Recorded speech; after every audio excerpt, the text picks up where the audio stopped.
My life took a strange and unexpected turn the moment I bought my first house. The neighborhood itself was perfect. The house felt like a dream come true. But there was just one small problem, the HOA. At first, it was all the usual stuff. Rules about lawn height, regulations for trash placement, even strict guidelines on the color of your garden gnomes. You know, the kind of thing. Annoying, but still manageable. I mostly kept to myself, always paid my dues on time, and did my best to stay completely off their radar. I genuinely thought that as long as I followed the rules, everything would stay peaceful. Oh, how wrong I was. The real story began a few months after I moved in.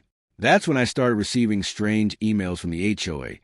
Nothing like their normal newsletters about bake sales or neighborhood watch meetings. These felt different. They were addressed to the event coordinator and talked about booking schedules, vendor lists, and catering arrangements for something called Groveview Manor. I had absolutely no idea what Groveview Manor was supposed to be. I replied to the first email, politely telling them they probably had the wrong address.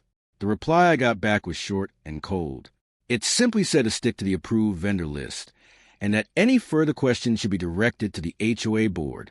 It was strange, but I decided to ignore it. Then the letters started arriving. Formal-looking invitations began showing up in my mailbox, addressed to guests attending weddings and parties at Groveview Manor. And the address printed on those elegant invitations was mine, my house, my property. My quiet suburban home was apparently being promoted as a wedding venue, and nobody had even told me. I was completely stunned. I immediately called the HOA president, a woman named Karen. Of course. I said, "Karen, you're sending wedding invitations with my address on them. What is going on here?" She laughed. Not a normal laugh. A sharp, condescending, high-pitched laugh that instantly set me on edge. She explained that the previous owner had supposedly rented out the property for events, and that the house was known in the community as Groveview Manor. She even claimed it was a long-standing neighborhood tradition and an important source of community funding. I was completely speechless. I told her clearly that I was the new owner, and my home was absolutely not for rent or public events. It was my private residence. But Karen's tone changed immediately. She became cold, firm, and dismissive. She told me that according to HOA bylaws, certain designated community properties could be used for fundraising events, and that my house was one of them. She actually said it was my responsibility to the community to allow these events. So I checked everything. My deed, my closing papers, every single document I had signed. There was nothing, absolutely nothing, no clause, no agreement, nothing that gave them any right to use my home as an event venue. They had completely made it up. So I did what any reasonable person would do. I hired a lawyer and sent a cease and desist letter. It was very clear. My property is private. You have no right to schedule events here. Stop all advertising immediately and cancel every booking. I thought that would be the end of it. It wasn't. A week later, I came home from work and stopped dead and was already there smiling and chatting casually with the wedding party like she belonged there. Then she confidently handed the officer a document, a supposedly official agreement signed by the previous owner. But something about it immediately fell off.